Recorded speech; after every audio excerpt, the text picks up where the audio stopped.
God, Stuart, how'd you feel? We're finally at almost at season 7 of DS9. How'd you feel? Wonderful. Great. Wonderful. Yeah. Yeah. Yeah. Things have changed so much. Can you add anything to that joke? That vamp joke? No, because I'm waiting for the stream to reload. So Okie dokie. But yes, yeah. guys, we're jumping far ahead to do a DS9 episode and do a Nog episode and a ship episode and what we both like and review it in our same classic Trekyards way. Just far ahead and a little bit out of context because it's not quite. Yeah.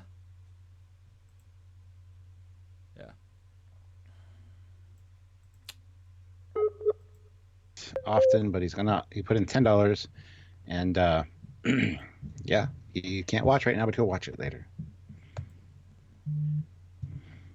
Yes. Yes. So yes, we're going to be looking at Valiant today. Now, people have asked why we didn't do Siege of AR or AR 588 or Under Paper Moon, because we just didn't want to. That's kind of a heavy episode. This one's more of a standalone kind of, and those two are connected. So, because we're just doing this one today, we have another live stream on Thursday. There's going to be something else, and then our drunk recap of season 1 on Saturday, and then next week we're going to be starting season 2. So this is going to be the only one, guys. Yeah. But figured we'd do a Nog episode. We were going to do the one with the self-sealing stem bolts, but that was like the B plot, and the A plot, old dude with the building the chimney, and we didn't want to do that one. Yeah, I remember the Nog episode. I remember the Nog stem bolts, but not that A plot. Is that memorable? And Stuart, is the live working for you? Is it going out? Is the chat working? The live is working. I can't see the chat moving. Hold on a second. Let me do this. This page isn't working. Reload. All right, reloading. Last time it sort of just started again. Yeah. Well, but hey, real life. As we've said before, think how many things we do each week and how many times things go wrong. It's amazing that these, we have almost seamless, continual lives. Yes. Still waiting for it to come back. But we can start the review as for people watching it after the fact. So Stuart, what is your overall thoughts of the Valiant? And what did you think first time going in? And what is your review now? First time I thought it was an interesting episode, but kind of stupid. Yeah. This time it's the same thing. There's a lot of things that don't make any sense in this episode, considering that Nog is the only commissioned officer, because they're all still cadets. Nog's actually an ensign. So as soon as he comes on board, he should be able to take command because he's the highest ranking officer. Now you say that, and I agree. The problem is we just watched a TNG episode where Geordi was left in charge of the bridge, being only lieutenant, and the chief engineer, who's lieutenant commander, comes up to him, and Joy's still in command. And a naval person in the chat commented after saying, "Doesn't matter the chain of command. If you were put in charge by a commanding officer, you outrank anyone on the ship." So actually, no, he was put in command by a captain. He outranks Nog in a field commission sense, which for me sounds ridiculous, but obviously he needs to be naval, whatever. So Nog is outranked by his people, and then he obviously gets a high rank, so he outranks him as well. It's a lot of rank shifting in this episode. Yeah, absolutely. But no, on this rewatch, I thought a lot of people don't like this episode for some reason. I mean, it is kind of a stupid premise, but I think it's an interesting enough episode. It's a good standalone piece for sure.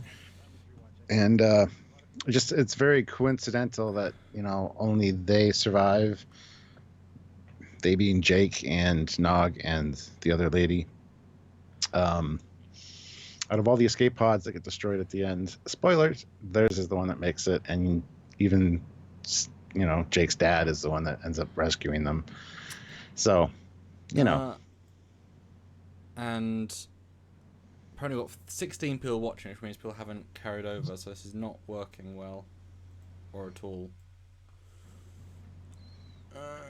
I'm sure they'll get here. Well, no, someone said they're not getting... Some people aren't having an issue.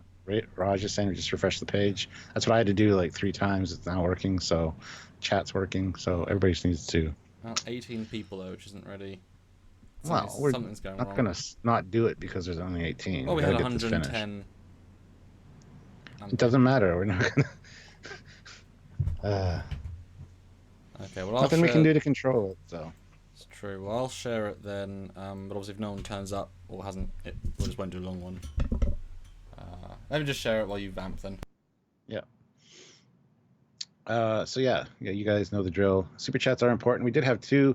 They're now gone, but I did already read them, so that's fine. But yeah, if you want to support the channel, the best way to do that is super chats, of course. And that'll keep the lights on in Bedford, I'm sure, in the UK. Yeah, hopefully more people show up. The numbers are climbing a little bit here, so that's good. People are figuring it out, I think. So also there's the links in the description. You can save money on Eagle Moss ships. You can buy some Trekyards merch over at Teespring store. Like I said, all those links are down below. And another great way to help us is just Patreon if you want to do it on a monthly basis. Even a couple bucks a month is great because it all adds up. And yeah, of course, if you want to do PayPal as well, PayPal is another way to support the channel. You can send us PayPal, let us know in the comments, and we will read your question or comment there. And that's another great way to do it because YouTube automatically takes 30% off the top, which, is their prerogative. But anyway, so yeah. Hopefully we won't have any more issues, and hopefully everybody kind of transfers over here. Yes, we're back, Christopher. This is not a gag. We're back. The numbers are slowly climbing, so that's good. People are figuring things out, and we apologize for the issues, but like Samuel said, with the amount of lives and stuff we do, it's actually surprising stuff like this doesn't happen more often. So, so everyone hit like. If you hit like on the other one, it is now canceled. So hit like on this one to kind of get those like numbers up, please. And don't forget to subscribe. Make sure you're subscribed to the channel. Dan23 says, I googled to see what Aron Eisenberg's favorite episode of DS9 was, but couldn't find anything. He said this was one of his favorite ones, though, because it really showed a growth for Nog. He actually kind of all over the place at first. Doesn't really agree with what's happening. Then he gets his field commission and chief engineer status, and then gets all proud, and he defends them against Jake, and then kind of learns his lesson. So it is a great episode for the character. I guess the captain didn't have to give the cadet a field commission to captain. I would have thought you could only do such to rank below yours anyway in order to put him in command. Eh? This was Aaron's favorite Star Trek. This was not his favorite. This was one of his favorite Nog episodes. Because he got quite a big part in this, and very good acting, because he does start off by kind of, not agreeing with what they're doing, then drinking the Kool-Aid and defending them to Jake and all that, like I said, and then eventually realizing it's a bad idea. So it's a great character piece for Nog. Hello, I'm back. Hello. I'm back. Good.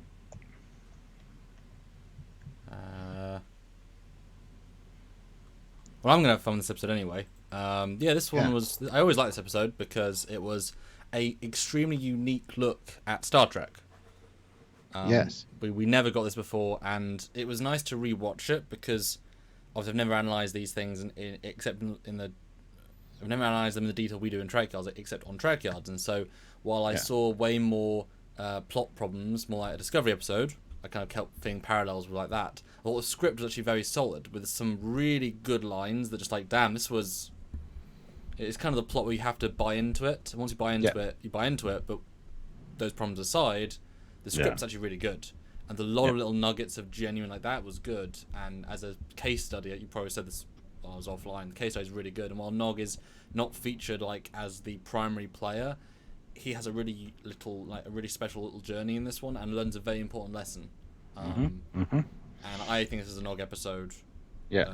I think a lot because when I did the first convention with him, I pulled the speech where he talked about the uniform as one of 3 bits of dialogue I used for his intro video. Because I thought that was just a perfect little beat. There's like, there you go. That's the moment you want. No, I think it's a good episode, and it was one of Aaron's favorites.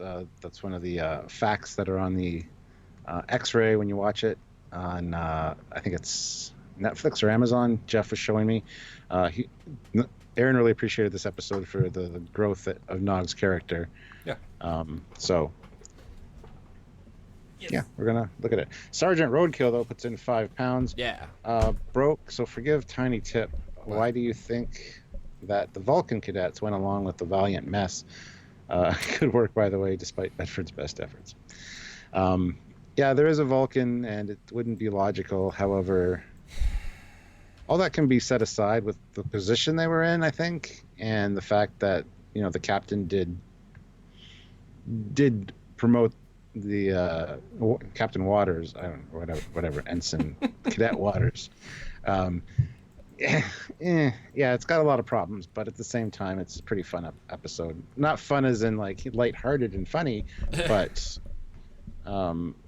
interesting.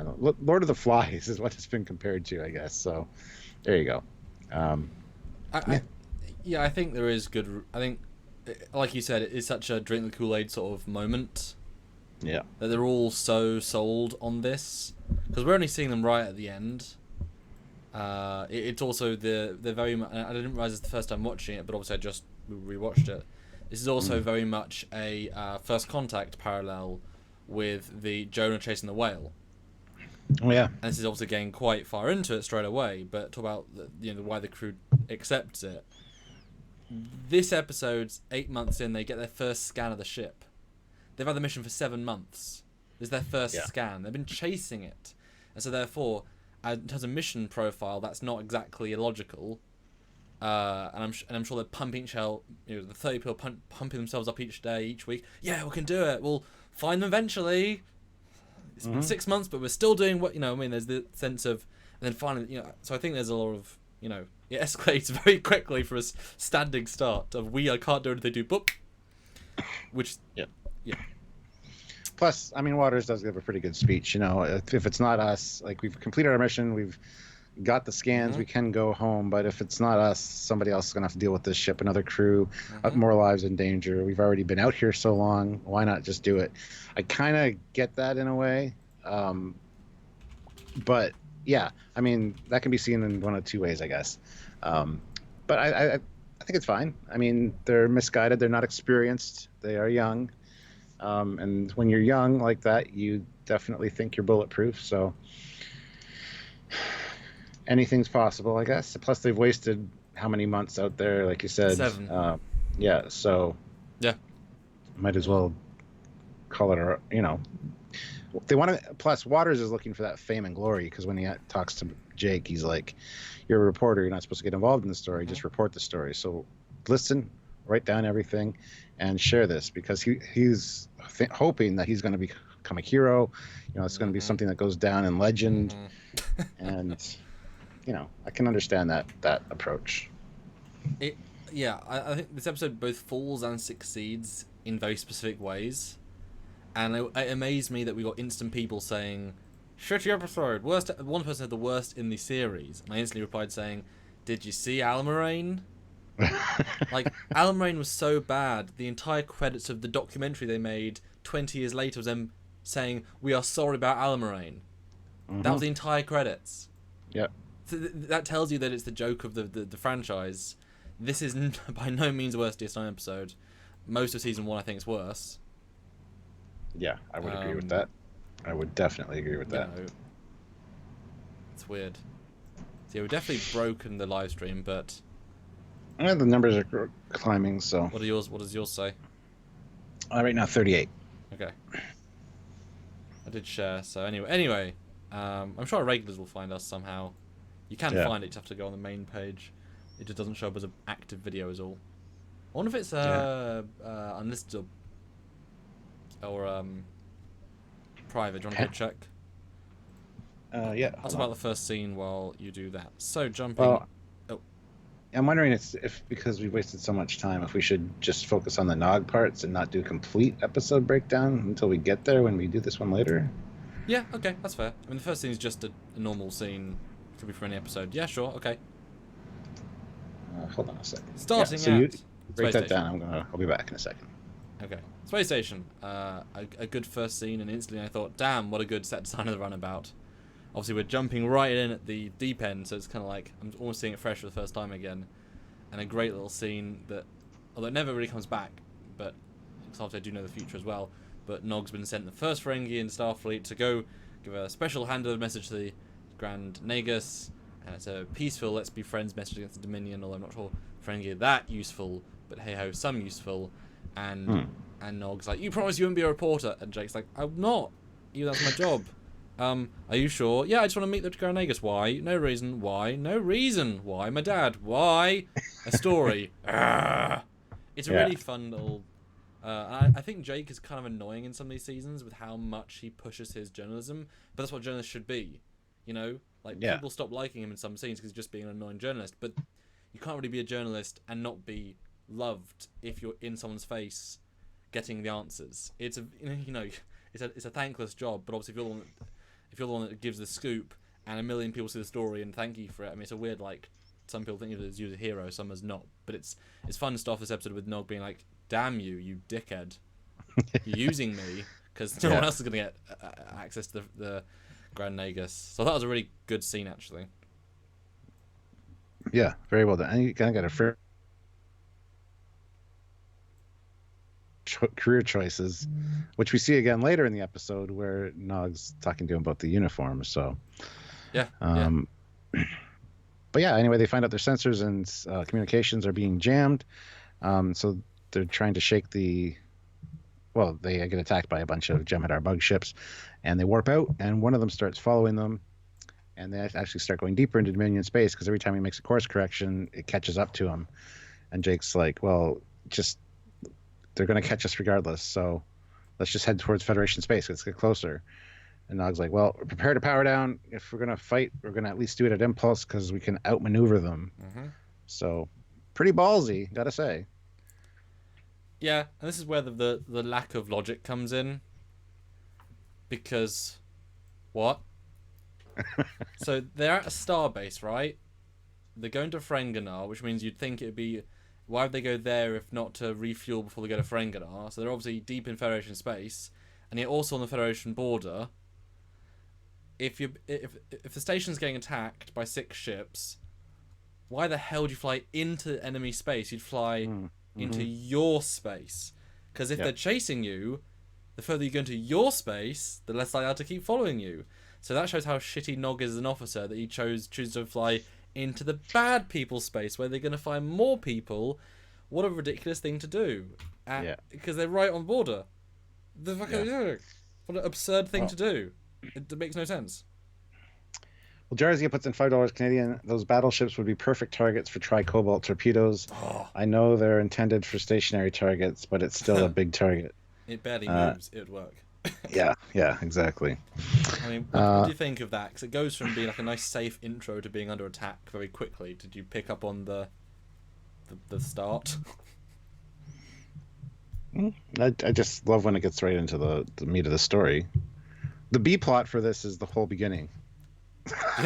where Quark's like, well, I don't want Jadzia fixing the replicator because it's beneath her, and Odo's like, you're in love. That's the whole B story. It doesn't come back in at all through the episode. The episode is one big long A story with that little bit. So there, we just covered the B story. But yeah, I thought it was. I do like when they get right into things, but yeah, it's a stupid decision kind of going into enemy territory, considering they hadn't been very far from the starbase at that point. So, I mean, yeah, you can't communicate, but if you start heading that direction, I don't know, just dumb. It's like you're in the same conversation. You've literally left in the same conversation, so you're not more than a few minutes away at most. And then I was surprised they didn't even mention the starbase getting attacked. It's like, I mean, 6 isn't even that much, although 1 was enough to destroy the Odyssey. So that starbase is probably destroyed. Didn't mention. Okay, sure, that was weird. It was just to get them there, but it was a stupid, nonsensical. Because also, the bug ship can outspeed the runabout, but also the runabout we've seen can destroy bug ship really easily. So they should know this is a one-on-one fight you can win, and just if you head into Federation space. Yeah. So and also they keep warping and they play it as if they're so far deep into Federation space where the Valiant is. It's like, again, you've been warping for maybe like 10 minutes. You're like a light year. If the Valiant is right on the edge of Federation space, why isn't it? It would be detected by, the space station, and it would. And why wouldn't it go and attack the 6 bug ships since it's clear in the same area? Yeah. Like you can't warp that far away at warp 6 at runabout and not get. Especially if you course correct and it can catch you, then obviously not going very fast. It's a dumb opener. It does not make any sense. Yeah. Well, it's not supposed to. It's supposed to get you on the Valiant quickly. But the script's smart. So why is this bit dumb? And that annoyed me because I was like, oh no. But then it's not the entire script can be smart. You got to get them in the situation first, and that's the quickest way to do it. And it seems kind of stupid, but it's supposed to be forgotten by the middle of the episode, and it kind of is. It's like when Lorca gets kidnapped by Klingons in Federation space, and it's like, why is he there? Why is he on a shuttle? Why is he at Impulse? Why is a D7 there? Why is it called D7? Where does it go? How did it know it was there? None of that was answered. Not a single question. Who the hell cares? Yeah. I do love Christopher Rollins, though. Jake says, you're a Ferengi. Why don't you try to make a deal with them? Yeah, that's good. Like, that's racist. Well, I thought the same thing at the time. Like, oh, just because he's a Ferengi doesn't mean he can talk his way out of every situation. Nor does he want to necessarily. Although it is their one special trait. So, that's what they're known for. But anyway, another ship is incoming. Yep. Is it Jem'Hadar or Cardassian? It's the Defiant. No, wait. It's registries NCC 74210. The Valiant. Pew, pew, pew. Dun, dun, dun. And so they get boomed and blowed up, and Jake flies off, and then they get beamed aboard. So there you go. I'm guessing that IFF was turned off because you wouldn't think they were Defiant. You must have looked out a window. The scanners wouldn't say Defiant. Oh wait, Valiant. It would say Valiant, and you would. Well, it would detect an incoming Defiant class ship, so. But the IFF would tell you what it was instantly. But the sensors are being jammed at the same time, so they're getting spotty readings. Okay. So Silhouette is a Defiant class. No real information other than that. I buy it, and it was definitely fun to see another Defiant. Like it's never been. Well, the Defiant's not the only Defiant. There's 2 in Voyager as well, and there's quite a few in the other DS9 battles. They're just kind of hard to see. So it's not the only one. Obviously, the Easter egg here being it's called Valiant, because that was the original name for the Defiant. But 6 years in, they could, or I guess 3 after that point, they could call it the V word. It's kind of cool. And yeah, brings on board. Red Squad in a cool costume. I've always liked this other costume. Yeah, first introduction to these cadet uniforms too. But we run into Acting Chief Petty Officer Dorian Collins. Sorry, what? It's a bit of a mouthful. It is. I had to go rewind it because. But yeah, I mean, and she definitely looks young. Like, Anyway, so the Valiant easily takes out the bug ship, no problem, and they come on the bridge. And this is Red Squad. Red Squad. You can tell that because of all the red painted leather wood, which designates it as Red Squad. Yeah. And Nog says, I've heard of cadets getting a command of a runabout or a shuttle, but not a starship. And then we get introduced to Tim Waters, the commanding officer. Didn't think it was a bit excessive to launch 6 quantums at a bug ship. Like, you can't remake these torpedoes on a ship. There's 35 of you. 6.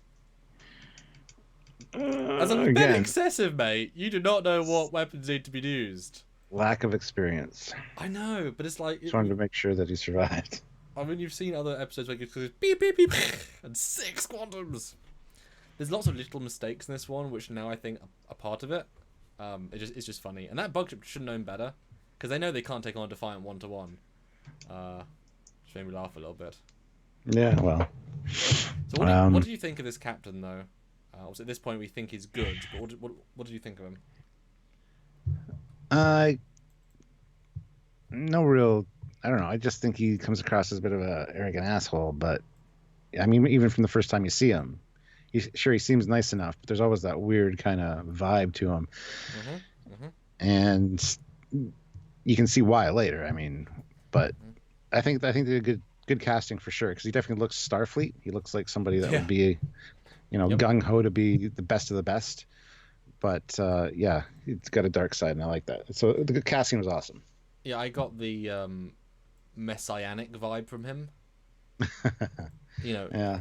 You can see he's psychosised in. We'll talk about that when he tells about the story of his captain. But his acting is very like, I'm this and I'm this. Hello, yes. Like, it's a very weird thing, but to really understand him as a person is not really. I mean, Red Squad. The backstory of that is that they're a set of it's a group inside Starfleet Academy. If they like an academy graduate, or if they like academy people, they bring them to Red Squad. They get extra training, extra missions, extra everything. So they're like the ultra elite prep people, who also get I'm sure better assignments and stuff. So it's the uber elite, and he's obviously the top of that. So I mean, he is, and he's likable, kind of, but he's also unlikable, like I said. And then we meet Commander Karen Barris, and I just want to punch her in the face. Yes. Never one redeeming quality from this woman. Just can't stand her. She's just in bitch mode constantly. So, but anyway, this is where we find out that he says, "You're Benjamin Sisko's son. I've heard a lot about your father. I see that you're not following in his footsteps." So there's automatically that immediate disdain for Jake. But I liked the tone. It wasn't actually. It was like, oh, It was well played, because it wasn't. You could tell, but it wasn't like a really, son. Yeah. Jarzia puts in $5 Canadian. Waters in empty torpedo bay. This says something. It says, "We will fight until we can't fight anymore. We can't fight anymore, Cap. No torpedoes left." We used them all on the bug ship. So. And also, you'll be happy to know that the YouTube algorithm has now fixed itself, and we're now visibly live. We were before too. I checked. We were still public, but yeah. But I mean, like, if you just go on videos, it now shows it without any you can now search it easily. Nice. We should start to climb now, which is great. Yeah, this woman is very difficult. That's one word. Yeah. Yeah, I just do not like her. I do not like her, Sam. I am. I do not like green bitch and whatever. You like to see her corpse, you did. You like to shit on that when she dies, an old bid. I don't know. I like the Dorian girl, though. She's nice. But she's supposed to be. Despite the fact she's crying every fucking time we see her. But other than that... And I was convinced she was going to die. Whenever you show people, whenever you give a non-main character a scene to make them feel like you care about them, that tends to imply we're going to kill them. I thought she was going to die. I actually forgot. So I was like, oh, you didn't kill her? Story, please. Yeah. But anyway, we're down in sick bay. She's bandaging up Jake. And here we find out they were on a 3-month training cruise, or 3-week training cruise, whatever the hell it was. But Gilligan's Island. A 3-hour tour. That's what they were going for. The training cruise was supposed to last 3 months, with a crew of 7 officers and 36 cadets. The plan was for the cadets to run the ship and the officers to critique their performance. So this was a training ship like the Republic, says Jake. Yeah. And she says, well, not like the Republic. The Republic's an old ship, and I don't think she's left the Terra system in over 5 years. Yeah. Which is weird they'd call it Terran system, but... Yeah. And then she says... The Valiant... Yeah. Oh, go ahead. Oh, yeah. You know. The Valiant is a state-of-the-art warship, and the mission was to circumnavigate the entire Federation before returning home. And even Jake's like, that's stupid. He's like, circumnavigate the entire Federation. That's a lot. Yeah. But they got stuck behind enemy lines and, got attacked. And after the first 15 minutes, 4 officers were killed. 3 others were critically wounded, including the captain. The captain was still lucid when Waters made it to the bridge. He refused to go to sick bay because both his ship and the Cardassian ship were both critically damaged, and it was a race to see who could repair systems faster, which was great. I love that because that's very much like a Starfleet battle scenario. With you got damage, you got to repair stuff, you got to get distance, and then whoever can bring their main weapons back online is, so that's great. The captain was still lucid. When he made it to the bridge, he refused to go to sick bay, and the captain was amazing. He directed the entire repair operation with a punctured lung and massive internal injuries. I think this is the next scene, actually, where he's talking to Nog. Yeah, but it's just a story of the Valiant, which is actually a really good story. Like, that would have been a fun mini movie. Yeah. It's very much like a World War II type story with ships. But they got the weapons and impulse engines back online in 3 hours, and they destroyed the Cardassian ship.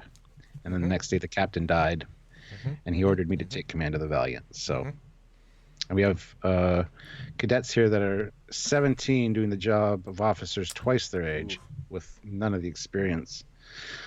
But they were seriously outmanned, so they could use another officer. So he offers a job to Nog to be chief engineer, and he doesn't say that at first, but Nog says he'd be honored to help wherever he can, sir. And since you're familiar with the Class M warp drive, you can be chief engineer. So you get a battlefield commission rank of lieutenant commander. It's like, here, just pick a rank. You can be admiral. What? But just for 15 minutes, and only on Tuesday. When you get us the new warp core, on Tuesday, because everything comes on Tuesday. Yeah. I love this bit of exposition. I think it's. I was thinking as I was watching it, they're gonna explain why, because instantly I had questions. Yeah. Like, why haven't they just gone home? Especially if they're not like they're really deep in Dominion space. They're literally on the border. They can hop back and forth in minutes. Well, hours warp 3. We find out in a minute. It is very strange. But this is when you kind of the way the guy tells the story of his captain, I think, was really interesting, because I think he idolized him, and when he was, he didn't give up. He didn't want to go to sick bay. He wanted to see the other ship destroyed. Never surrender. That's right. So, yeah, that works. So he feels indebted to him, and he feels like he needs to prove something to the memory of this Captain Ramirez. So, my assumption is that, just like you would do if this were real, that was like the guy that ran the squad. That was the teacher. That was the captain rank, admiral rank, whatever. I'm sure he's the one that picked him. That originally groomed this guy as part of his class and brought him in. So he's as much of a special figure to him as anyone could be. And so when the guy then saves the entire crew in a miracle way through the most adversity, I know I'm dying. Well, they would think they could just do something on the bridge to whatever, medical tech, to see him go through probably that. Dead. Well, yeah, that's true. Cadets don't know how to do jack. Barely healed a hand. Yeah. And then to be given to say, I wonder what the guy said. You have command, but I can't imagine he said, "Continue my mission."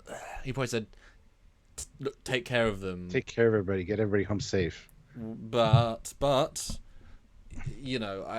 was trying to connect the dots, because then even if he has command, why didn't he go home? It's revealed in a couple of scenes that there was the mission. They were given orders to look at the battleship, but that was after the captain died, because they had radio silence at that point. So in the 1 month they were behind enemy lines, the captain got orders from Starfleet to do that. Then he died. It wasn't quite communicated properly, but once you know the timeline, it makes a bit more sense, because then he's got this Messiah complex plus hero complex plus need to make this guy proud, and then boys and their toys is only this last hurdle that things go horribly wrong. Yeah, well, I seriously doubt too. The captain said here while I'm dying, "Oh yeah, this mission, this Yeah. thing." But what happened was he probably got his field commission, got access to the computer files, Ooh. checked the captain's orders, Mm-hmm. found this secret communique or whatever from Starfleet, and went, "Oh, okay, well, I'll do that because that's what we were here for." That's kind of the vibe I got from that. I don't think the captain told him about the orders personally. Yeah. Yeah. Possibly. Yeah. And I feel like you'd need to tell, like, even if they're the best of the best, you couldn't, like, not tell them the mission. But I guess if the mission was just do damage, I don't know. It's a bit foggy. Well, the mission was just to get scans of the new battleship. That's it. Well, I assume it was just to do damage, and then they found the battleship because they didn't do actual scans yet. So I'm sure they're already behind lines. You could warp home, but you're right there. You know, only be about a month, and they get these long-range scans of a big ship, and then they get attacked by the rear guard of that defense force, the Cardassian ship, get damaged, and then go after it. But it's a great story, and the way he tells it is great, and I think it tells you everything you need to know about him. And the fact that he gives Nog a promotion, you know, boy, he's playing to Nog's what he wants. Especially, Well, yeah, because... Oh, go ahead. Well, no, you jump in. I'm going to say, because he gives them the assignment of getting them past Warp 3.2, because they've been limping along with that for 3 months now. And Nog says, "I don't think I'm ready for this." And then we get the speech. "None of us were ready for the responsibility that was thrust upon us. But you can do this, Mr. Nog. I have faith in yourself and your shipmates. So, you know, if you can just fix the warp drive issues, we can continue with our mission." Mm-hmm. And I think that put a lot of confidence into Nog, like, this is Red Squad. Because he idolized Red Squad before, you know, when he was at the academy. Because he even said to Jake, "This is Red Squad." And he tells Jake all about who Red Squad are. Mm-hmm. So to be trusted with that honor and to, you know, even though you're unsure of yourself, you get that little speech, the pat in the back, and it's like, oh yeah, okay, fine. So he's kind of, the character's very well defined in this episode for Nog, I think. Yeah. He wants to do well. He knows it doesn't quite make sense, but then he gets that boost that, I need to help them. Mm-hmm. And you know, I'm Starfleet, they're Starfleet, let's do this. So yeah, and someone did say he never understood why Nog didn't just take command. He outranks them, blah blah blah, and I gave the reason why I thought, and the guy on Trekyards group was like, "Oh wow, that makes sense now. Thanks, you just cleared that up for me." Yeah. And yes, but beyond the fact that these guys actually do outrank him in the field commission sense, but also even though Nog is a commissioned officer, he didn't do the full 3-4 years of the academy. He didn't do the years of prep. He didn't do that. So these guys did the full academy and Red Squad and bonus stuff and the ship commission. They've had experience in the fields with the ship for 7 months. Exactly. So. And they're heroes, and they're the epitome of what Nog wants to be. So Nog wouldn't look at them and say, "Oh, you're non-commissioned, your academy." They'd say, "You are Red Squad, sir. What can I do for you?" Yep. Because they epitomise everything. And so he's going to take orders. And also considering how Jake was using him at the start, and now being given this massive responsibility, which he knows he can do, not in the sense of I can do everything, but I can fix this problem, and I've really cared for the Defiant. I know. I mean, you know, there's only one Defiant for a couple of years, and he's spent a lot of time on it. He knows it more than anyone on the ship in terms of like legitimate operation beyond the basic stuff, or at least the minutia that O'Brien might have known. But I don't think the captain. They could have played like the captain was manipulating him to keep him friendly. But the captain's thinking like a chess player so far ahead. He's already passed Nog's past him the mission. It makes sense. He's not thinking, I'll keep him happy by making. It's not that sort of thing. Because everyone already like worships him in a sense. I do think this is totally the cult of Captain Waters. Well, yeah. I mean, Nog even asks, like, so Starfleet knows you're in command, and he's like, no, they don't. Yes. Yeah, radio silence. And the orders that were addressed to Captain Ramirez, make no mistake, I will carry out those orders or die trying. It's like, wow, okay. I bet. Well, can you imagine explaining that to your crew though? It's like, sir, yes, we were 17 minutes away from Starbase 217. Couldn't we have just popped in to restock? No. I could phone my family. Don't need to do it. No. It's like I could take it. We have a shuttle. I'll be 20 minutes. The shuttle can go faster than us right now. It's fine.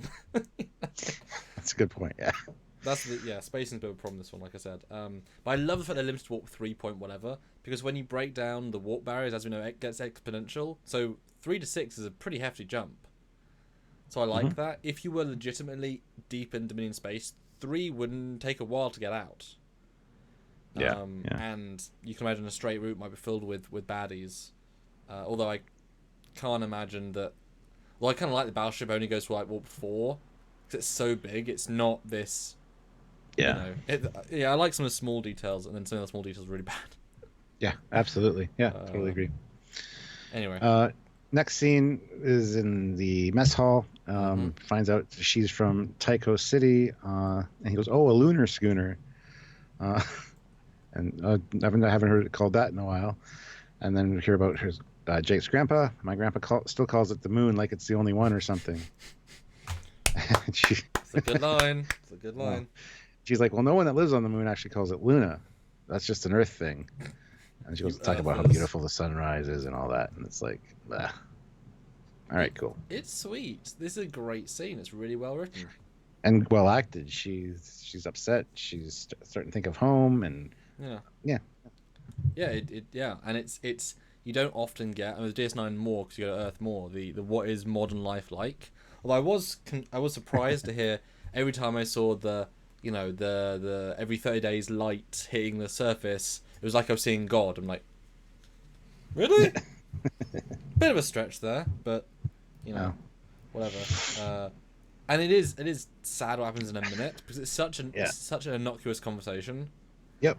It's just him being. He's not even like being a reporter. He's just having a chat. There's nothing else to it. Yeah. Well, what was I gonna say? Sorry. That's okay. It's probably not important. The fact that she's surprised he hasn't been to the moon. There you go. Is that it? Yeah. Yeah, that was it. And he's like, oh, I just haven't got around to it. And it's funny because whenever you live in a city, you never go see the sights in your own city, ever. Yep. And then people come to visit, then you take them maybe. Yep. But yeah, it's funny because whenever you're in a big city, and there's lots of cool stuff, and people come from all around to see it. You're like, yeah, I haven't gone because it's always tomorrow. It's always next day. Yep. I'll be able to do it, or next week or something. You always push that up. The amount of people that I've heard haven't been to Camden in London, despite living like 10 minutes by train from London. Mm-hmm. It's like you literally live in the London vicinity. Yeah. How are you this old? But that's such a bit of that's a fun little character moment. Yeah. I was about to do a thing, but I'll talk about it later. There's a few little. There's some good lines in this one. There's really some good lines. Mm-hmm. Next is the down in engineering. Basically, Nog disengages all the safety protocols. That should solve your problem. And she's like, well, you're violating a bunch of directives. And he's like, I know, but Chief O'Brien did it, and we never had a problem. And the other guy's like, well, I'm sick of kind of plodding along at warp 3.2 for 3 months, so I'm willing to try anything. So they get to go to warp 4. Yay! That's a huge difference. Well, it would be, but still, I'd be like warp 6. Do it. Yeah. Considering this thing can go like 9.9, like 9.75. Something like that, yeah. Although it's kind of smart. It's smart it didn't just zoom. No, it's good. It's good moments. Yeah. And this is one of those episodes that I won't get to for many years now, but I have all the assets from this episode, so I can see the 3D Lightwave stuff. And so, I'm like, I understand it in a way that we won't get to until, like, DS9 Season 3. That's a long time from now. So it's really unique to see, like, I can make this shot. I know how these things are done. I know how it isn't done. There's a few Lightwave things that I saw I can point out later on, but it was a fun experience to see a few little things. Yeah. And then Captain Waters comes in and goes and gets his pills. Turns around and sees that she's been crying. He's like, do you have a problem, Chief? No, sir. Have you been crying? A little, sir. Why? Thinking about home. And so, then Jake gets called into the principal's office. Yep.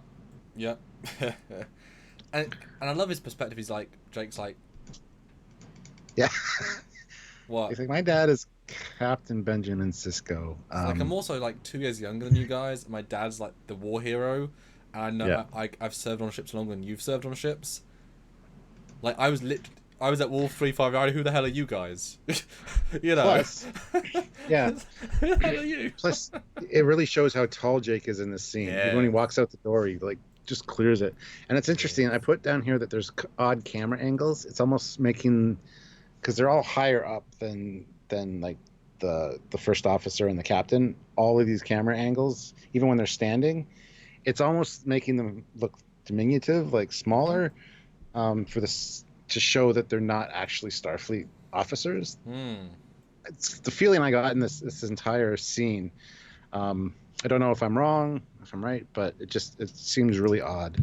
So I know a lot of what we see is also just linked to what we think and what we know, which is a stupid comment, but it'll make sense in a second.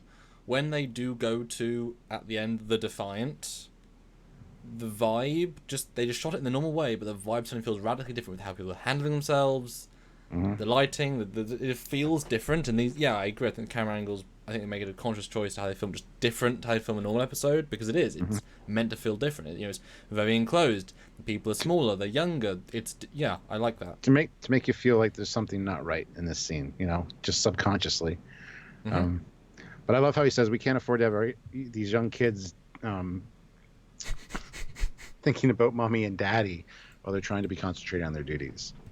Your job is to report what you observe and not take part in what's going on.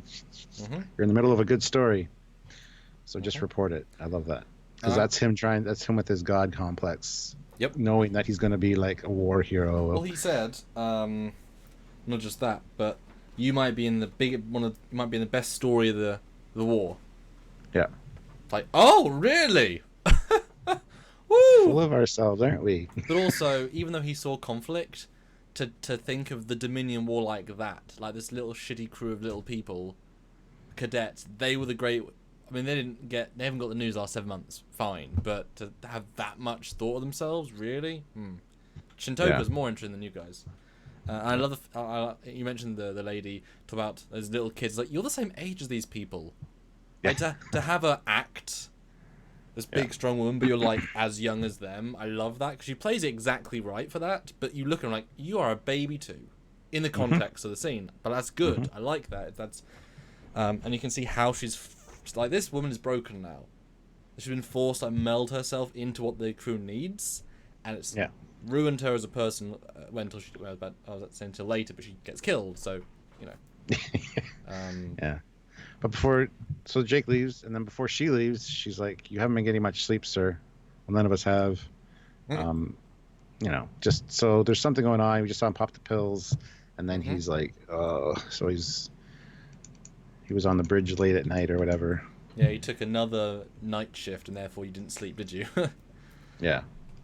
Did you get the slight context that maybe she fancies him? Like the slight context of, in a different life back at the academy, we might have had like dated a couple of times? Not really, no. Okay. I got a slight bit of like, Captain. Oh, maybe. Just a smidge. Yeah. Anyway, then Nog runs into Jake in the corridor, and they have a discussion. This is my new rank, Lieutenant Commander Nog. Has a nice ring to it, don't you think? And Jake's like, you realize that these people are all like crazy, right? And then Nog is he's drank the Kool-Aid, and he's all, but yells at Jake, essentially saying, these guys have been behind enemy lines, and it's Red Squad, and god damn it, I'm a part of Red Squad now, so I'm better than you. You got responsibilities. Yeah. What have you got? Because I like Jake. The fact that Jake has no part in this episode, but his part is just he's sort of there, and that's the best part for him to be, Yeah.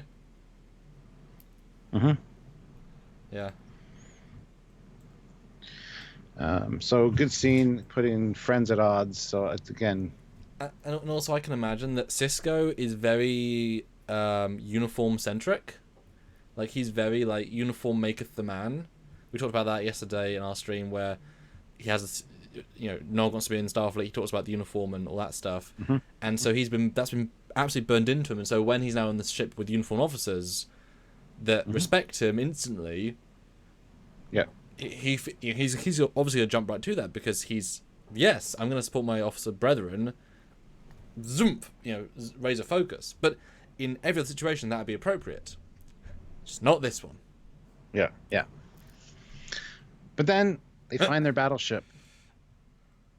And they're going to launch a probe, and Jake's like, well, won't the probe be detected? And it's a Class 3 probe, and they're designed to be virtually undetectable. And then what's her bitch says, I don't remember anyone inviting you on the bridge as she walks by. It's like so high school the way she did it. So passive aggressive. Yep. And it's like, wow, okay, fine. Yep.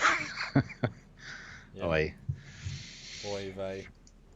Oy vey is right. Didn't you think it was a bit... But I did like did you notice the captain? He was listening to the conversation. Yeah. And then he kind of gives her a nod, and she goes over and does it while she sits. It doesn't even directly look at him. She walks past him and sits down. Yeah. It's like, wow. Well, he's in command. He's got these people, like, they know him. He knows them. But also, I was expecting to be thrown off the bridge, but... Yeah, I was too. I think because Nog's there, they don't want to isolate them. Stuff they can appreciate, but they put him in the... Because, I'm sure Nog didn't even know he was in the brig. Because why would he be told later on? Didn't you think it was a bit strange to suddenly say Class 3 probes virtually undetectable? It's like, really? Is that a thing? Plot device for this, just so that they could. Yeah, I know.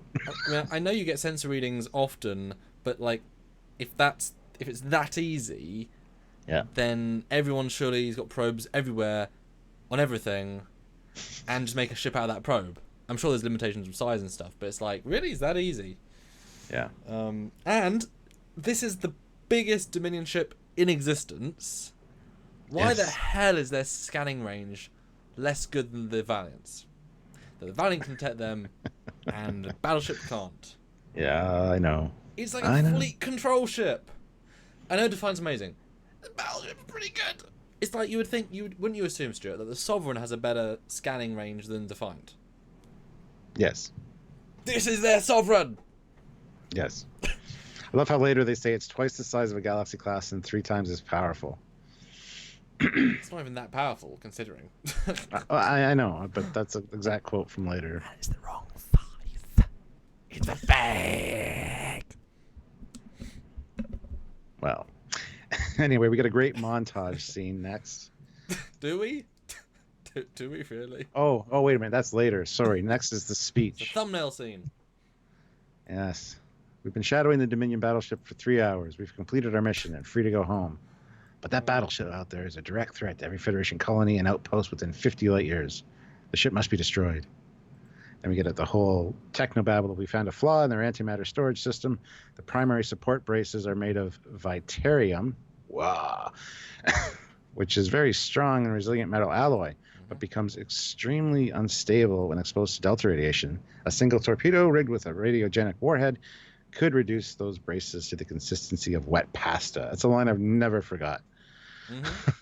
Yeah. The resulting antimatter storage, it would result in the entire antimatter storage system tearing itself apart. So, I have a great comment from Tenzagari. I'm sure it's not how you pronounce it, but the Dominion ship is still under construction. Sensors will come on Tuesday. Good. That's a good comment. Yes. Lizzie Smith puts in £1.99. When will Starfleet learn Red Squad is a bad idea. Well, after this mission. When they all get killed. Yep. All dead. And this is a good speech. I like the fact that the mission's done, but also 3 hours to have. Again, there's so many little things that you can sense as that's wrong. You can't possibly detect the weakness in 3 hours. It can't possibly be that easy. Like that, but that's the thing. They're not equipped for this mission. They don't understand. They're making assumptions. I'm sure they literally might have like wrongly input data, and so the numbers came together as a correct mathematical thing.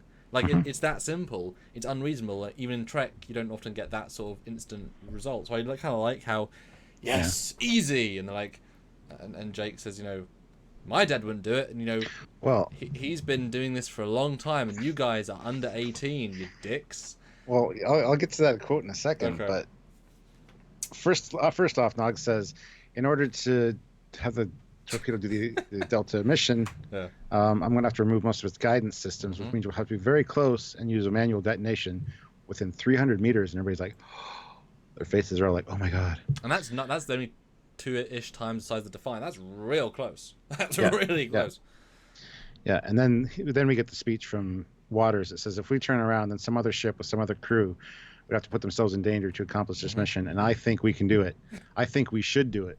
And that's when Jake pipes up and says, my father is considered one of the best combat officers. Says, can I say something? And Bitch Day's like, no, shut up. And he's like, Captain's like, no, that's fine. Yeah. Good moment. Yeah. Then, sorry. My father is considered to be one of the best combat officers in the fleet, and I'm telling you that. Well, I wrote, and I'm telling you he would think this plan is stupid, but he says even with the entire crew of the Defiant, he wouldn't attempt this, and if he can't do it, it can't be done. And then we get the whole. Do it. I know. We get the whole. We are Red Squad. We are Red Squad. Red Squad. Red Squad. Red. And then Nog's kind of looking around, and then he kind of joins in because, again, he's got that hesitation. He's got common sense, but at the same time, he wants to be part of this thing that's important to him. Well, and also he's if they're when you're on a ship, normally, right, this is a very important ship. People picked on this assignment are very good at their job, and a captain or commander, if the second in command commander who's been in the job for 30 years in terms of Starfleet, if she says this weakness is a thing, you would normally trust that because that makes sense. So he's used to that chain of command. Unfortunately, she's 19. She flunked through her thing. She slept with 2 of the professors. She got in Red Squad because of that. Then she's here. Wow. She dotted 3 I's, and she did not understand what the metal is. And she also read the. But I like the line of thought makes sense for him. Like, I mean, if they say it can be done, because logically it's a good plan. It's a really good plan. It's a very simple weakness. Absurd they wouldn't have thought of that as a weakness when building a battleship that big. And this is where you get like the Jesus cult mentality, because he can just control the room. This is like half the crew, literally. There's only 30 people on board, so it's like half the people in this room. It's good. It's a good scene, and it's well played, and they could have gone home. They could have. And normally, right, if they were seasoned officers, you'd say, okay, we've now doubled our warp speed. Let's just go back to the place that you were. Okay, it's probably destroyed, but the next outpost, and then let's call, for 10 ships, 20 ships, because they're right there. But Waters' thinking is as soon as he reports in officially, he's going to get relieved of command. They're going to send another ship because they're not going to let him take the Valiant. He wants to be the hero. He's got that god complex. That's exactly the problem. That's true. See that? That's as soon as another captain shows up with another ship, guess who's not in command anymore? I obviously knew that subconsciously, but I love the fact you said that. Yeah, that's exactly why It's not. I wish there was another scene or two with him to explore that. How he's now like, I will if I will accept any order I'm given, but that's why I'm not answering Starfleet. It would have been fun if he had like on his screen at one point. There was a communique from Starfleet from like a day ago saying, "For God's sake, Waters, you're relieved," and he just deletes it. It's like, "Here I am, Mr. Captain of a Defiant class." Da da da da. I love that. That's a great, yeah. 100% out game. Yeah. And then what was the point of a 7-month mission? What was the point of the captain getting killed if he can't destroy it? Exactly. Or even go back.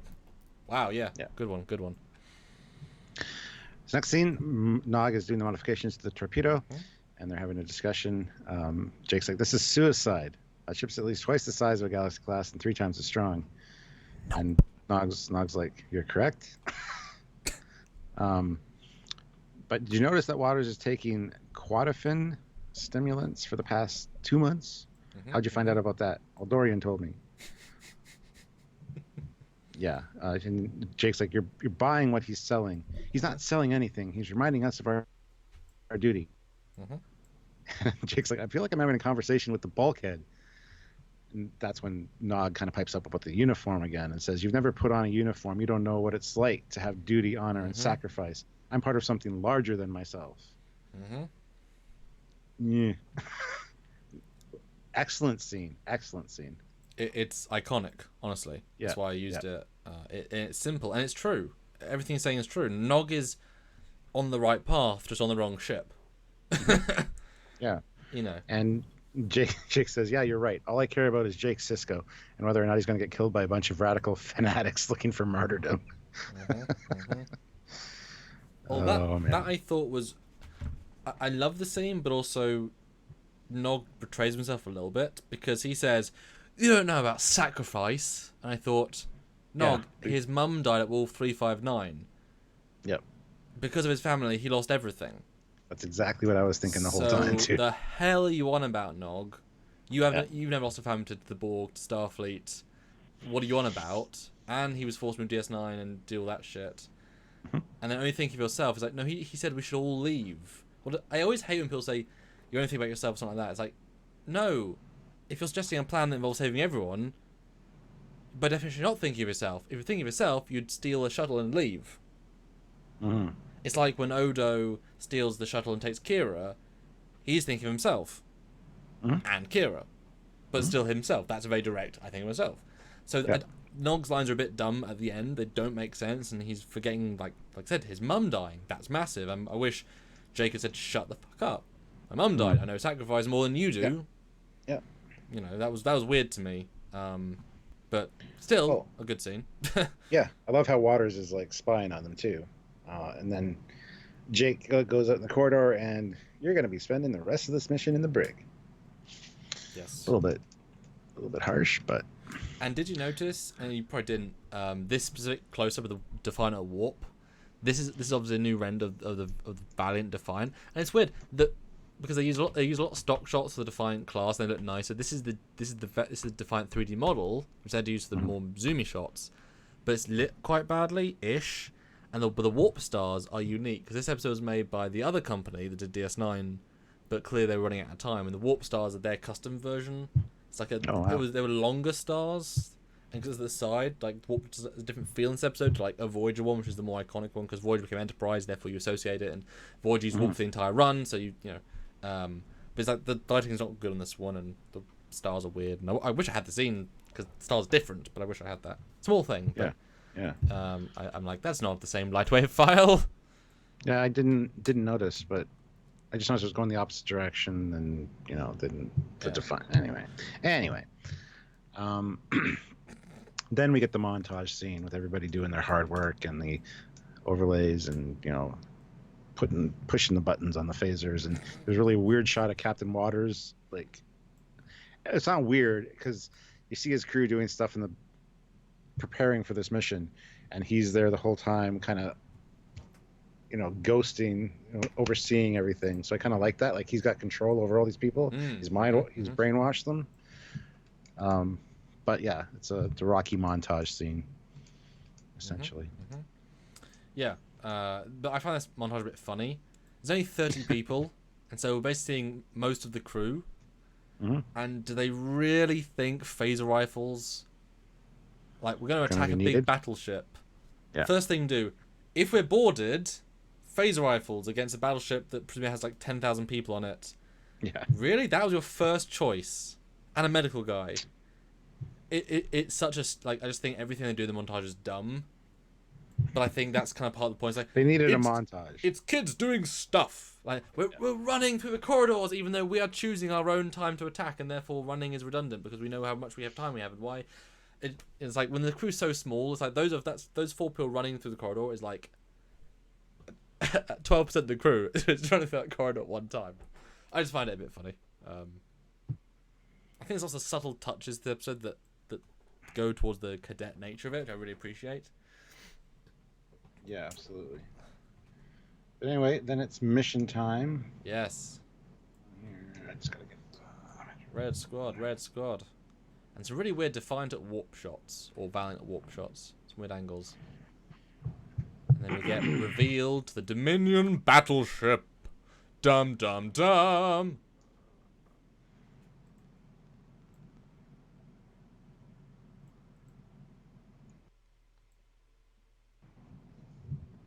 Are you still there?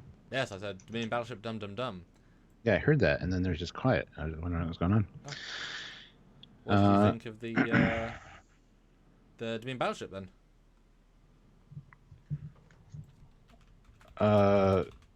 In terms of how it's presented in this episode. Yeah, it seems imposing for sure. Although, didn't you think it was weird that there wasn't like a fleet around it? Yes. Yeah, I was thinking where are the bug ships, where the support stuff? I know obviously the CGI budget was already full on, but I was like, there should be support ships. Kind of felt a bit empty. Because that would have helped with scale as well. You know. And Raj says, does the Valiant also have a blade of armor? I would assume yes. I think they all would. Doesn't have the cloak. The only thing it doesn't have is cloak. Other than that, they're all. Well, here we get a speech again. Savor this moment for the rest of your lives. You are Starfleet. You are Red Squad. You're the best. It's like, all right. I gotta admit, he's pretty good with speeches going into a battle. So. For the rest of your lives. Which is the next 3 minutes. Sweet. Lay in a strafing course along her midship and make it close. That way they won't get a target lock. I want to scrape the paint off their hull. So love that because I got to get close, 300 meters.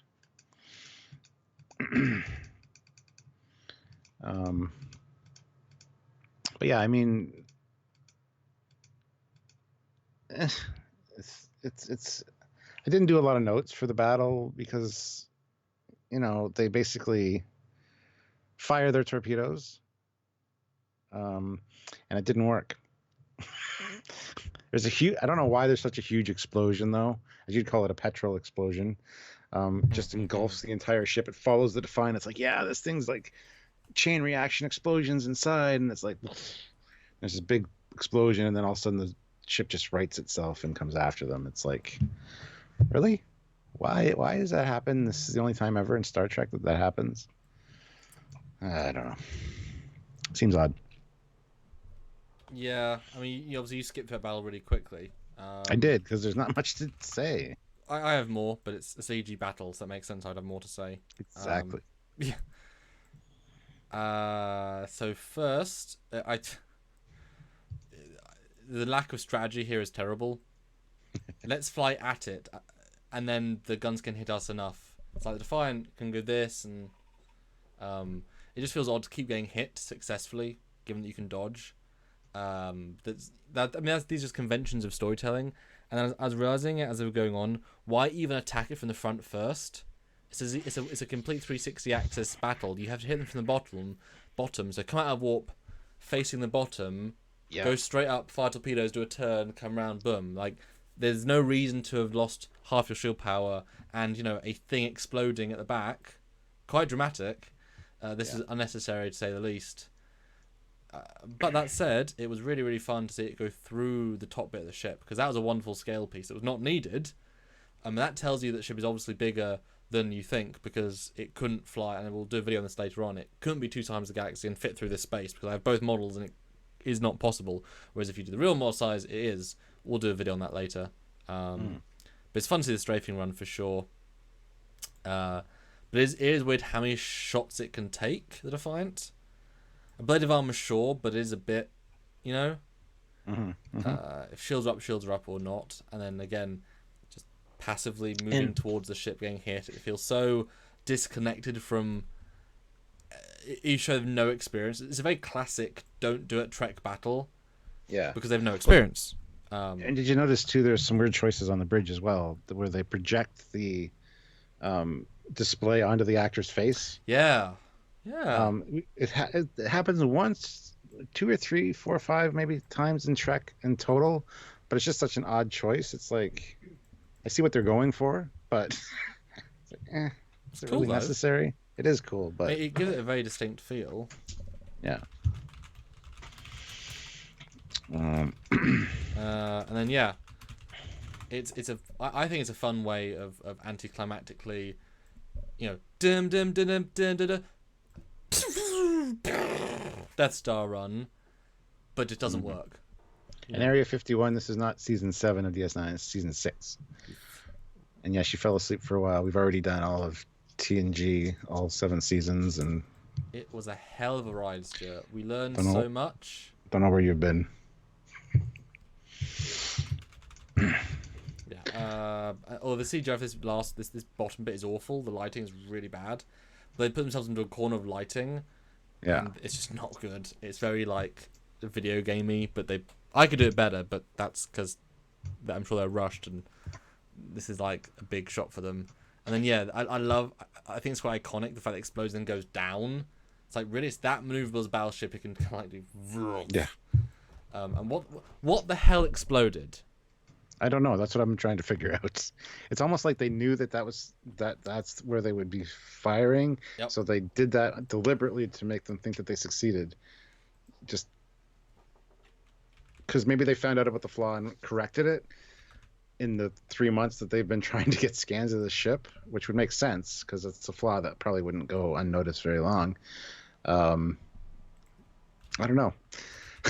It's just such an odd explosion. It's dramatic, it's cool, it's whatever, but it doesn't follow any rules as far as explosions in Star Trek go.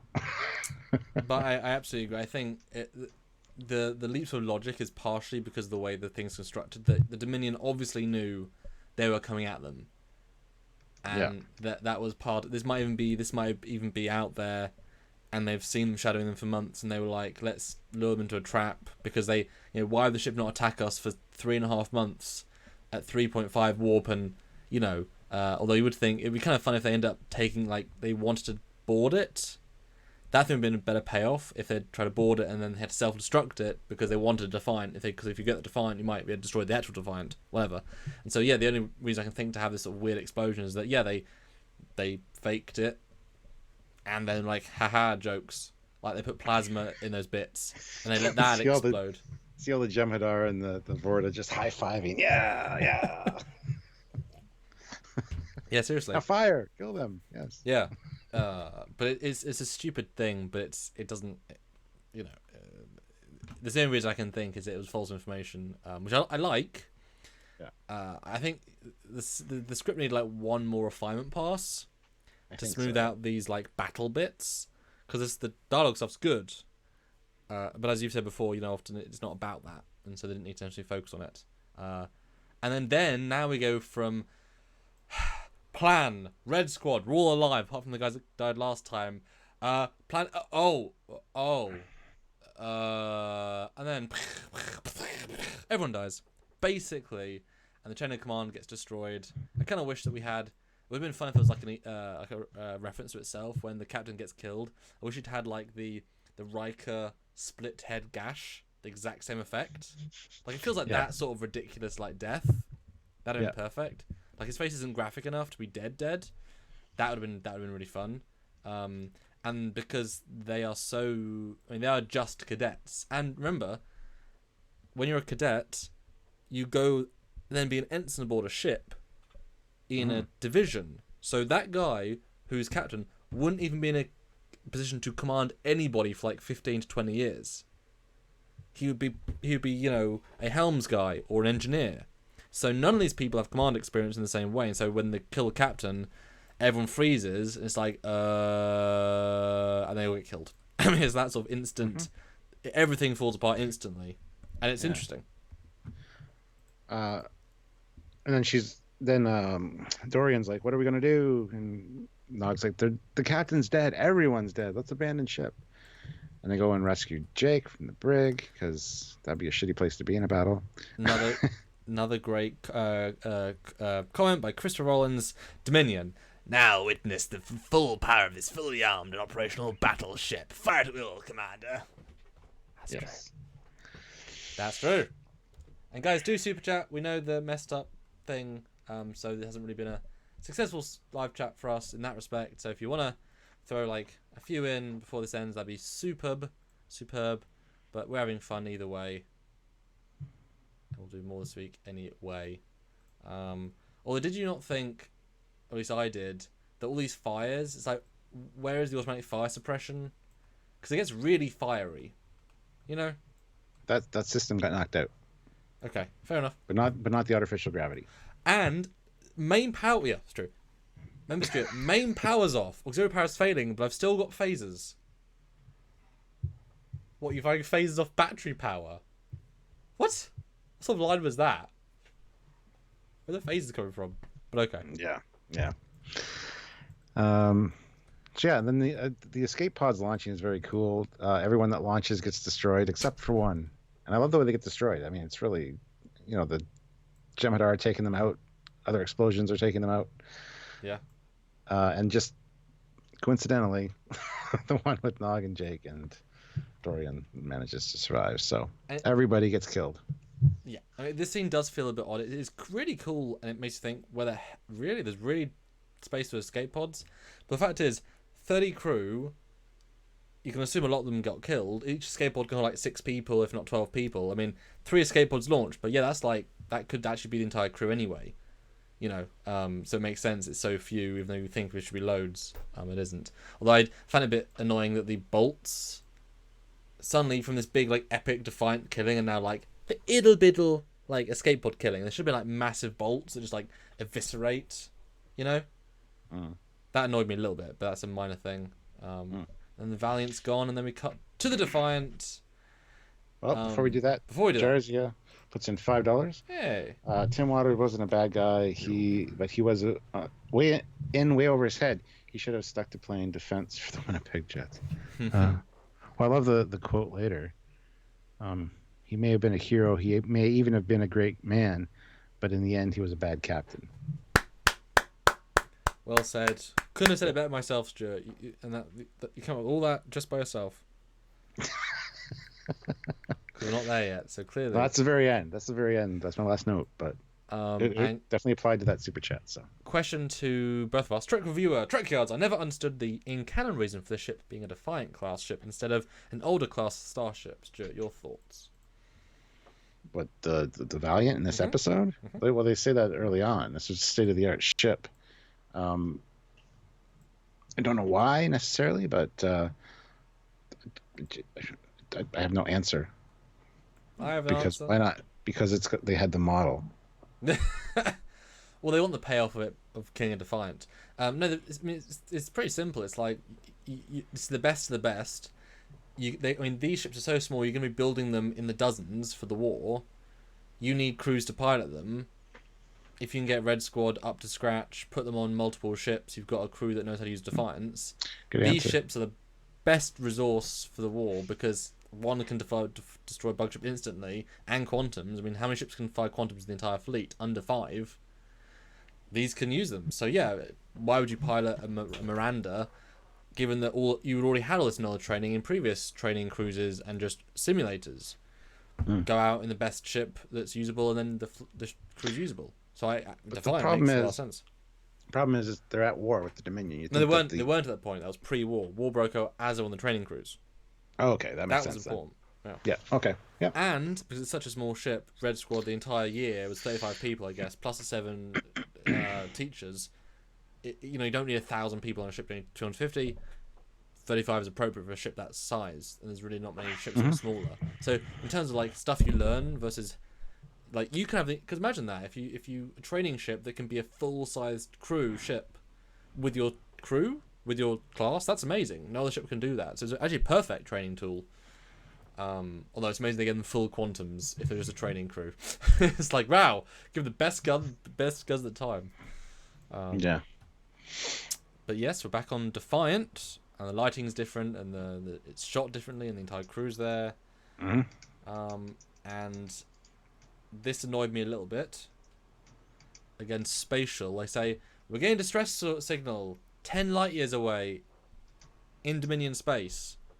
And it's like, so the Dominion battleship was less than 10 light years from the border, wasn't detected by anyone else. The escape pod was launched, wasn't detected by the Dominion or any other ship. We don't know how long the escape pod was out there. But obviously they've come looking / coincidence on this side of the border. I mean, it's a dumb quick let's end because 10 light years really. And so it was a quick let's get started, a quick let's end. Yeah. Because if you can that easily, I mean, I'm sure they waited to do a signal after the Dominion battleship left. But chance of getting picked up by anybody while in Dominion space I like how brazenly he says, yeah, Cloak will just go pick up in Dominion space. Like, borders, who the hell cares? But I mean, the Dominion bug ship's also crossed, who the hell cares? So I like the kind of brazen... Wartime, yeah. Yeah, even though that could be bad at the time. And they just pick him up. Mm-hmm. And that's it. There you go. We picked him up. Good. And, yep, Dr. Bashir fixes her fractured skull. With a little rest, she should be fine. Nog has a couple bumps and bruises, but he's okay. And get a great discussion between him and Jake. Are you going to write a story about all this? Probably. What do you think I should say? Say it was a good ship with a good crew that made a mistake. Dorian says Captain Waters was a great man. Jake's like, Dorian, you got everyone killed. If he failed, it's because we failed him. Again, she's got that brainwash mentality still going on. She can't see past that to that he was not perfect. Yeah. And then Nog says, put that in your story too. Let people read it and let them decide for themselves. And then comes a quote. He may have been a hero. He may have even been a great man, but in the end, he was a very bad captain, or a bad captain. Yeah. And it's a legit powerful ending because it's like everything went wrong, but Nog can't quite condemn it, which is interesting. And it makes you appreciate that the uniform thicker than water. It's like, I get everything he was trying to do. Yeah. Just, it was all wrong, but for the right reasons. And you will still never understand, Jake, my friend. You'll never understand. Even though you were there, you were not there. You know? Yeah. Yeah, and I'm sure he also feels responsible, does Nog, because he fixed the warp drive. He did the torpedo. I mean, for all we know, he fucked up the torpedo. Honestly, he's not a torpedo engineer. I never considered that, but he legit... I mean, has he ever done torpedo modification before? Probably not. Why would he? That's a good point. Yeah. Damn. What a subtext of that. Really screwed up, mate. I killed all my new best friends, Red Squad. I killed Red Squad. Oh, God. Yeah, after they launched and after he was running to the escape pod, and not that he has a pocket, but he reaches into his pocket and goes, oh shit, I got a part left over. Bam. And he throws it back before he leaves. Yeah, throw it back up to gets blown up. Deleted scene, please. Oh, that's where the processor went. Dave Stetzler puts in $2. Here's some Defiant dollars. Thank you. Thank you. And Jeff Jacobs puts in $2.54. Yeah, he made it to 50 again at 80? Question mark. Hashtag Valiant like Spike. Hashtag make Jeff pay. Yeah. I don't think we'll get to 80, but that's okay. That's okay. People died. No need to laugh. You know that not real people died, though, right? And I stand by why we laughed. It was a different joke, and yeah, we're fine. Yeah, and we all deal with it in our own way. Yeah, and then it ends with the Red Squad and her crying. And like I said, I was surprised she survived. I was kind of like impressed it didn't kill her. It would be nice for her to turn back up at some point. Maybe she'll be in Picard. Yeah. Well, I mean, you say that, but there was the lady that not her, but there was actually quite a similar looking lady who was then the one that was in the flight simulator and then came back, and then Picard, and then became the Bajoran like prisoner exchange person. Oh, for lower decks. Yeah. Yes, there was actually one that did come back. Just a side note, this is the first time since Discovery I've had 3 pages of notes. Oh wow! Because lots of little good lines. Yeah.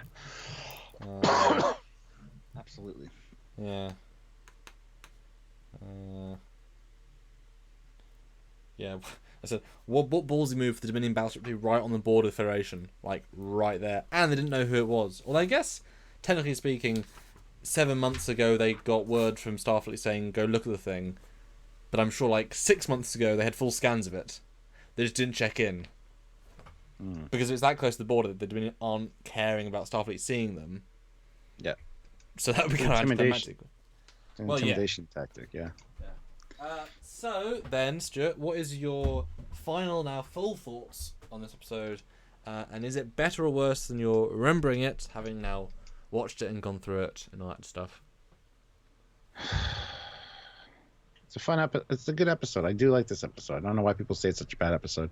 It doesn't. There's a lot of things that don't make sense and aren't logical and wouldn't work in a practical real world situation necessarily. But at the same time, they were young. They were inexperienced. They thought they were doing the right thing.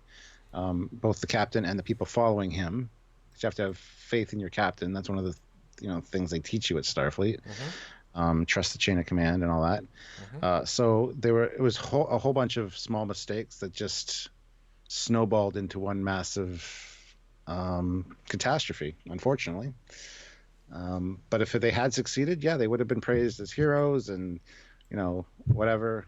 You can see this guy in 30 years, Captain Waters, and they would Picard met him, at some point, like we saw in Conspiracy or the one before that.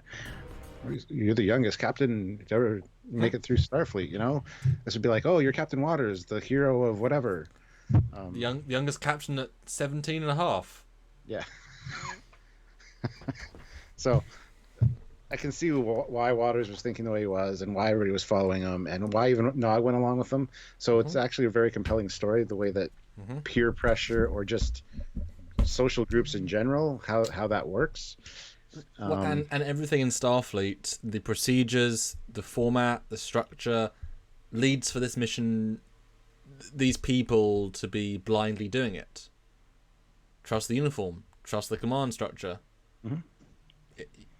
That's what Starfleet is. It just happens to be a really bad example, which is why it's such an interesting episode, because it's a case study on that stuff gone wrong. I think this is actually very well written. I think this is, apart from the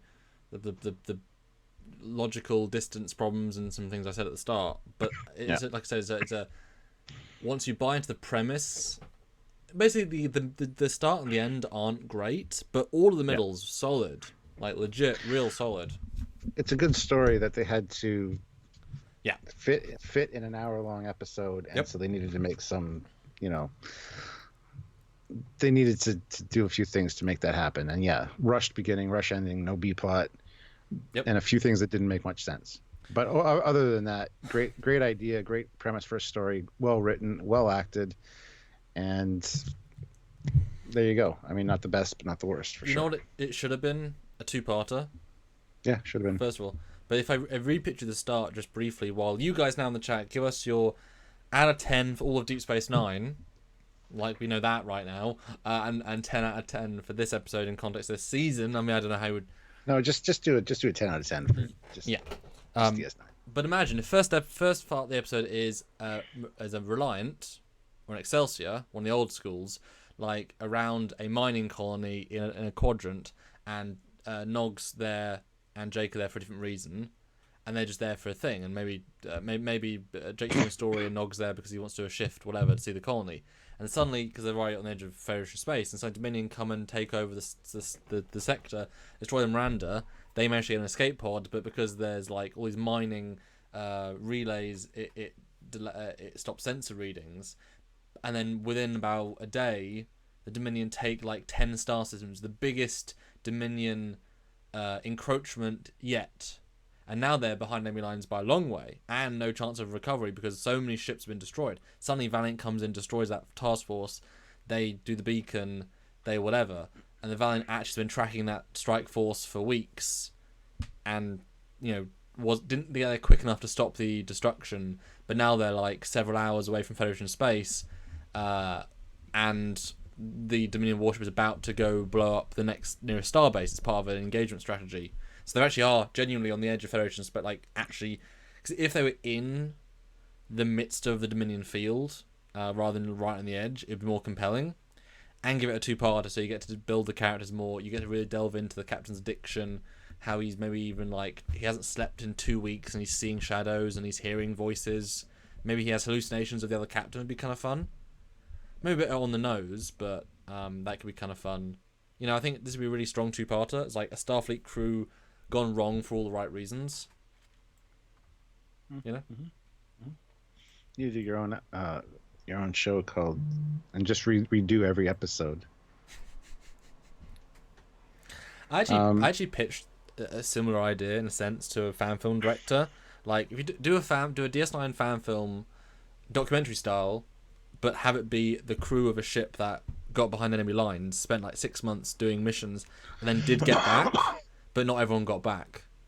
And so everyone gets to be in the cool uniforms, you get to see CGI from the Dominion War, you get to see the stories of how crew died and families were lost, and, I think it'd be a really interesting war story. But like from a documentary perspective, like 6 months later, a year later, all that stuff. So yeah.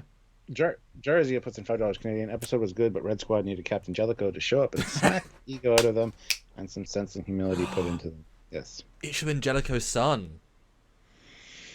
Hmm. Because then it would have been like, I gotta look up to Daddy as well. Like, you could have named, or have him be, what's his name? What was his first name? Who? The captain. This captain. I don't have to look at my notes. Well, he's Waters, Captain Waters. Let's say David. David Styles. Recognize the name? Yes. The cane, the wand, from Star Trek 3, the real dick. Have him be his son or grandson. Tim Waters. So there you go. David Bessick though puts in $20. Thank you very much. Can't watch live tonight. We'll rewatch later. Rest in peace, Aaron. You will be missed. Yes. Oh, thank you for the 20. Makes a big difference. We have some scores here. We got 6 out of 10, 8 out of 10, 5 out of 10, 8 out of 10, 10 out of 10, 7.3297, 8 out of 10. We haven't got our scores yet. For DS9, I'd say this is probably a 7 out of 10 for me. Okay. Good action-packed, fun episode. But with a few issues. So yeah, I'd give it a 7. Was that for all DS9 then? Yeah. Well, I'll give it a 6. Better than average, but now re-seeing it, the logical stuff breaks down. Normally they're quite good at that. But where DS9 gets it right, it gets it right. But whoever writer was here doesn't know how to do battle stuff. Whether that with TNG, some writers just don't know how to do it, but knows how to do character stuff. So some writers aren't good at everything. But definitely better than average. And I think with Vindicator, Stuart, some people were saying it was a shitty episode. All the scores are well above worst of the season. So I'm happy with that. Yeah.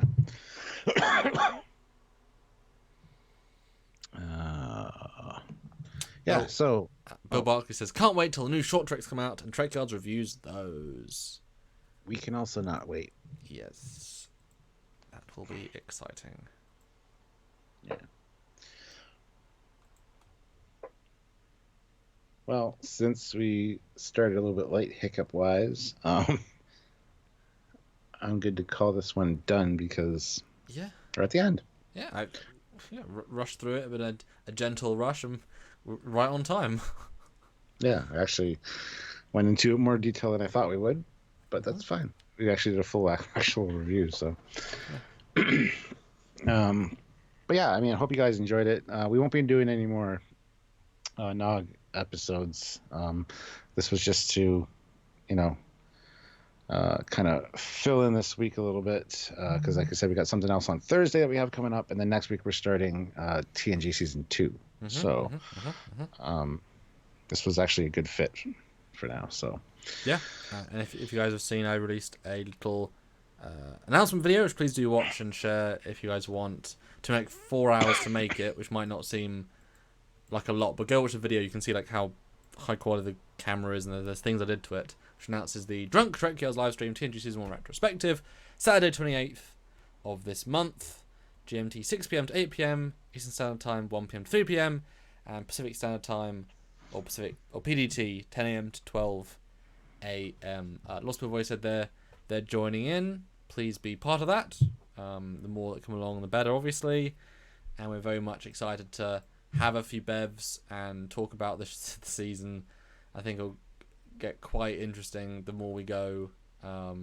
We did the season 2 look at with just 1 or 2 drinks in us, and that was really fun. And we got also super chats, and it really helped the month. Seriously, guys, you have no idea how much that helped this month.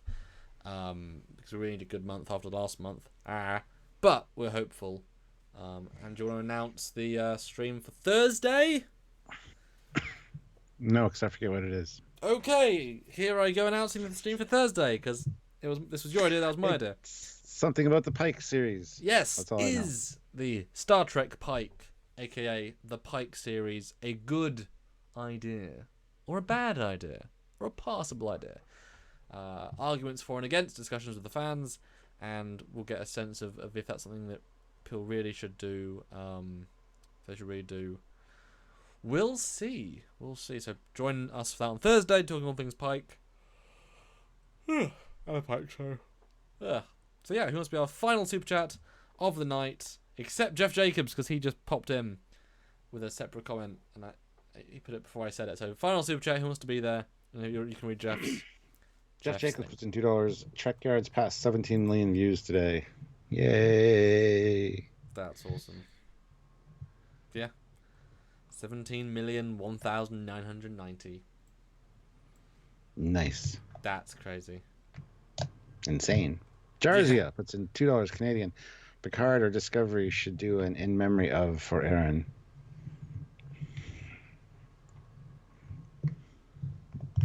The problem with that is that would you also include the Romulan guy that died? Would you include, like, if the Salt Monster died this year, would you include, there's like, just because he's, you know what I mean? How high up the chain G to be to include them? So it's kind of like you either do none of them or all of them. Or like Nimoy, because Nimoy, you know what I mean? So yeah, well, they he was in Beyond. Yeah. And all the other two, like, but his death was for Beyond, so. From Trek Reviewer, you guys go valiant effort. Aha. Today. That's fine, but we failed epically. Valiant effort, but we failed. Yay! And I got to see a large portion of my town from my hill completely black, which was an unusual thing. I got some fun night sight photos and tried to use my DSLR to try and capture it, because you know, I couldn't invent that situation if I tried. You know, I might never see that again in my life. You know what I mean? Yeah. I couldn't turn those lights off if I tried. I'm not Evan Almighty going click or Q. So I ran up the hill to get as much view as I could, and I got to sort of enjoy the lack of anything, which was quite odd. Lots of sirens. Not good. All right, guys. See you on Thursday. And sorry for the mess up, but it literally wasn't my fault. It was what, a minute before going live. Not even like 30 seconds. Just all of a sudden he's frozen screen and then he's gone, and I'll get a message that the power's out. Which in a sense is better than like 10 minutes in. True. I just wish the internet had been more cooperative. Oh well. Next time. Next time. Yeah. And see you guys next time. That's right. Okay. Bye, everyone. Bye, guys.